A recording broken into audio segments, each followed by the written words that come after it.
Hello বন্ধুরা, আমি অনির্বাণ, তোমাদের friendly gardener and welcome back to another video. বন্ধুরা, আমি কিন্তু এর আগে স্টেপ বাই স্টেপ চন্দ্রমল্লিকার ওপর সব ভিডিও কিন্তু দিয়ে গেছি তোমাদের প্রত্যেক মাসে। মার্চ মাসে যেমন আমি তোমাদের দেখিয়েছিলাম কি করে কাটিং করে চারা করতে হবে, এপ্রিল মাসে কিন্তু আমি করেছিলাম ফার্স্ট পটিং, আর মে মাসে কিন্তু সেকেন্ড পটিং। প্রত্যেকটা ভিডিও কিন্তু ধরে ধরে স্টেপ বাই স্টেপ দেখিয়েছি।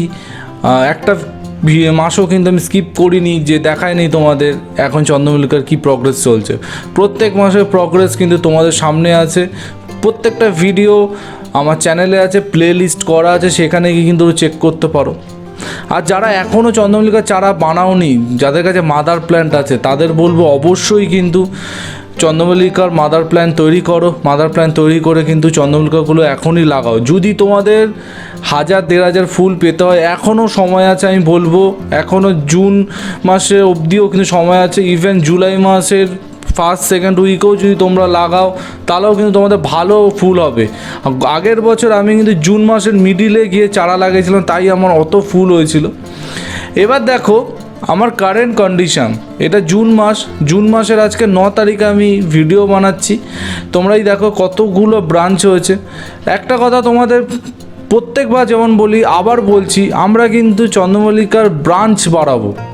সবসময় চেষ্টা করে চন্দ্রমল্লিকায় আমরা কত পরিমাণে ব্রাঞ্চ বেশি করতে পারি। কোনোদিনও চন্দ্রমল্লিকা যেন লম্বা ঠ্যাঙা লম্বা না হয়ে যায়। সাইডে গ্রোথ করতে হবে, ব্রাঞ্চ বাড়াতে হবে। আমার এই 1 মাসের গাছগুলো গ্রোথ তোমাদের সামনেই দেখো। প্রত্যেকটা গাছ তোমাদের সামনেই লাগিয়েছি। তার গ্রোথ, তার কন্ডিশান, তার গ্লো কীরকম আছে তোমরা নিজেরাই দেখে বিচার করো। আলাদা কিচ্ছু করিনি যেটা তোমরা জানো না, বা এমন কিছু করিনি তোমাদের না বলে করে দিয়েছি, বা আমি একরকম বলেছি আরেক রকম করেছি, এরকম কিন্তু কিচ্ছু করিনি। যা করেছি, যেভাবে করেছি, প্রত্যেকটা জিনিস কিন্তু আমি তোমাদের সাথে শেয়ার করেছি, আর ফিউচারও কিন্তু করতে থাকবো। এবার বলি, জুন মাসে কিন্তু বর্ষা শুরু হবে। জুন মাসে আর কিছু দিনের মধ্যে কিন্তু বর্ষা শুরু হবে। অলরেডি কিন্তু তোমরা দেখছো আকাশে মেঘলা হয়ে গেছে, তারপর ঘন ঘন কিন্তু বৃষ্টি হচ্ছে। আর ইদানিং তো দেখেছো কীরকম বজ্র বিদ্যুৎ সহ বৃষ্টি ইদানিং হচ্ছে। মানে এরকম বজ্র বিদ্যুৎ সহ বৃষ্টি আমি বহু বছর পর দেখলাম, এরকম বাজ পড়া। নিশ্চয়ই তোমাদের ওখানে হচ্ছে। এই সময় যেটা মোস্ট ইম্পর্টেন্ট, যারা গাছ লাগিয়ে ফেলেছো তাদের জন্য বলছি, যারা গাছ লাগিয়েছো তাদের সব থেকে ইম্পর্টেন্ট হচ্ছে গাছগুলোকে বৃষ্টির জলের থেকে বাঁচানো। মাথায় ভালো করে ঢুকিয়ে নাও, বৃষ্টির জলে যেন কিছুতেই যেন গাছগুলো বাইরে না থাকে, সবসময় যেন গাছগুলো শেডের ভেতরে যেন থাকে। এইটা হচ্ছে সব থেকে ইম্পর্টেন্ট। তোমরা খাবার দাও, 15 দিন 20 দিন খাবার দাও কি না দাও, সেটা কিন্তু মেকআপ হয়ে যাবে পরে।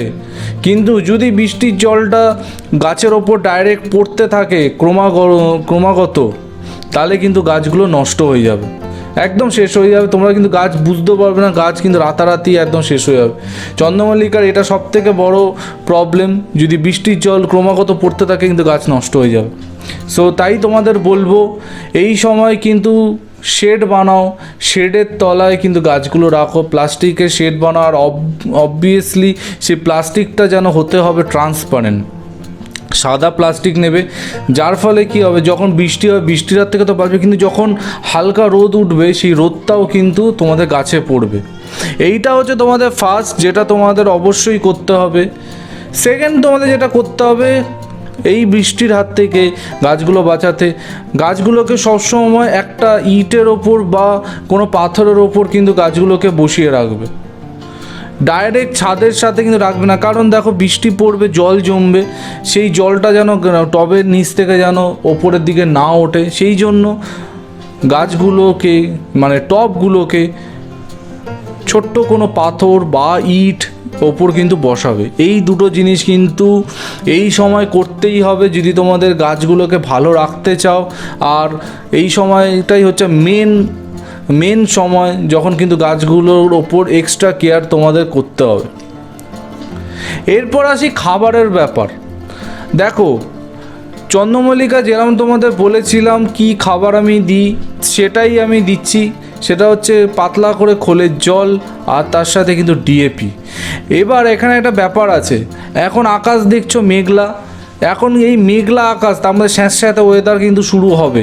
এই সময় কিন্তু খাবার একদম দেবে না, এই সময় কিন্তু খাবার একদম দেবে না। তাহলে কি হবে, সূর্যের যেই সানলাইটটা কিন্তু পাবে না, আর সানলাইট যদি না পায় তার উপর যদি তোমরা খোল জল দাও তাহলে কিন্তু গাছে কিন্তু ক্ষতি হয়ে যেতে পারে, ফাঙ্গাস অ্যাটাক হয়ে যেতে পারে, গাছের সমস্যা হতে পারে। তাই জন্য বলবো এই সময় কোনো রকমের খোলের জল ইউজ করো না। বর্ষাটা কেটে যাক, আকাশ পরিষ্কার হয়ে যাবে, তারপর কিন্তু তোমরা আবার খোলের জল শুরু করতে পারো। হ্যাঁ, দু চারটে করে ডিএপির দানা অবশ্যই তোমরা গাছের চারদিকে দিয়ে দিতে পারো সপ্তাহে একদিন, তাহলেই কিন্তু ভালো থাকবে। এবার তোমাদের বলি চারাগুলো দেখো, আমার এখানে কিছু চারা আমি অলরেডি আরও বানিয়ে ফেলেছি, এগুলো সেকেন্ড পটিংয়ে দেবো, কিন্তু এখন এই ওয়েদারের জন্য এখন করছি না। যারা চারা করেছে চারাগুলোকে এক্সট্রা কেয়ার রাখো, অতিরিক্ত জল যেন না হয়ে যায় চারাতে, তাহলে কিন্তু গাছ পচে যাবে। তারপর তোমাদের বলি খাবার তো গেল শেডের কথা। এবার আসা যাক হচ্ছে এমন একটা কথা, যেটা হচ্ছে আমি দেখেছি কিছু জনের ওপর, তোমরা ঠিক ততগুলো গাছ করো যে যতগুলো গাছ তোমরা কিন্তু যত্ন করতে পারবে। কেউ যদি 100 টব চন্দ্রমল্লিকা করে সেইটা দেখে কিন্তু তোমরা করতে যেও না। তোমরা এখানে দেখতে পাচ্ছ আমি 10খানা মাত্র ফাইনাল পটিং করেছি, আর কিন্তু ফাইনাল পটিং করিনি। এটা কিন্তু মাথায় ঢুকিয়ে নাও। কেউ যদি 100টা টপ করে বলে তুমিও যদি তাই করতে যাও তাহলে কিন্তু তোমার গাছের কিন্তু ক্ষতি হয়ে যাবে। তুমি যেই কটা করতে পারবে সেই কটাই কিন্তু করো, তার বেশি না। এবার আছে পিঞ্চিং, মোস্ট ইম্পর্টেন্ট পিঞ্চিং। এখানে দেখো আমি আরেকবার তোমাদের ভালো করে দেখাচ্ছি কীভাবে পিঞ্চিং করতে হয়। 4 পাতা হলেই কিন্তু আমরা পিঞ্চিং করব, আর পিঞ্চিং রেগুলার বেসিসে কিন্তু তোমরা চেক করবে, রেগুলার বেসিসে চেক করবে, তাহলেই কিন্তু গাছগুলো কিন্তু ঝাঁকড়া হবে, গাছগুলো গ্রোথ হবে, ব্রাঞ্চ হবে। পিঞ্চিং করা বন্ধ করে দিলেই কিন্তু গাছ লম্বা হয়ে যাবে, তাহলে কিন্তু সেই গাছে প্রচুর পরিমাণে ফুল তোমরা কিন্তু পাবে না। তাই জন্য বলবো পিঞ্চিং কিন্তু ক্রমাগত তোমাদের করে যেতে হবে। আমি গাছ লাগানোর পর থেকে এখন অবধি এই 3 মাস হতে চললো, আমি কিন্তু ইচ অ্যান্ড এভরি ডে গাছগুলো চেক করি যে পিঞ্চিং করতে হবে কি হবে না, আর তার সাথে দিতে হবে খাবার। এখানে দেখো তোমাদের দেখাচ্ছি, এটা হচ্ছে সর্ষের খোল ভেজানো জল, যেটা আমি ইউজ করে থাকি, আর আলাদা আমি কিচ্ছু দিইনি, শুধু এই সর্ষের খোল ভেজানো জল আর ডিএপি এই দিয়ে গেছি। কিন্তু বর্ষায় সর্ষের খোলের জলটা এখন দিও না, দিলে কিন্তু গাছের সমস্যা হতে পারে। বর্ষা কেটে যাওয়ার পর তারপর তোমরা সর্ষের খোলটা ইউজ করতে পারো, যখন দেখবে ভালো সানলাইট বেরিয়েছে সেই সময় সর্ষের খোলটা দাও। আর তা কিন্তু ডিএপি এখন 2-4টা করে দানা তোমরা টবের চারদিকে দিয়ে দিতে পারো, কোনো অসুবিধা নেই, ডিএপিটা দিতে পারো, কিন্তু সর্ষের খোলটা বর্ষার কদিন কিন্তু বন্ধ রাখো। এই ছিল জুন মাসে আমার চন্দ্রমল্লিকা ওভারভিউ। তোমাদের যেরম পয়েন্টগুলো বললাম ওই পয়েন্টগুলো মাথায় রাখো, আর এক্সট্রা কিচ্ছু করতে হবে না, গাছ এমনি ভালো থাকবে। নাম্বার 1 হচ্ছে শেড, যেন জল না পড়ে। নাম্বার 2 টপগুলোকে ইটের ওপর রাখবে। নাম্বার 3 বর্ষার মধ্যে খোলের জল একদম দেবে না। নাম্বার 4 ডিএপির দানা 2-4টে করে টবের চারদিকে দিয়ে দাও। আর নাম্বার 5 যেটা মোস্ট ইম্পর্টেন্ট, পিঞ্চিং কিন্তু বর্ষার মধ্যেও তোমাদের করে যেতে হবে। পিঞ্চিং থামালে কিন্তু গাছের গ্রোথ থেমে যাবে। সো এই 5টা পয়েন্ট যদি তোমরা মেনে চলো, তোমাদের চন্দ্রমল্লিকা গাছ ভালো থাকবে, এই বর্ষাতেও সুন্দর থাকবে। সো আজকের ভিডিওটা এই পর্যন্তই ছিল।